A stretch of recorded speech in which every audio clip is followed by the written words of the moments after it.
Diguyur hujan deras selama kurang lebih 1 jam, tembok pembatas gudang Sudin Sumber Daya Air Pasar Minggu Jakarta Selatan jebol.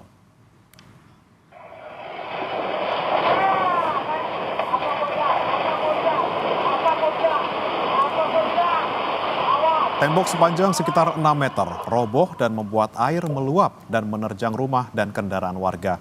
Sebelum jebol, tembok pembatas gudang milik Suku Dinas Sumber Daya Air sudah retak dan mengeluarkan air. Tembok itu bukan tanggul air, namun karena hujan deras, air menggenang di balik tembok. Aliran air hujan yang deras ke saluran air yang ada di dekat tembok membuat tembok roboh.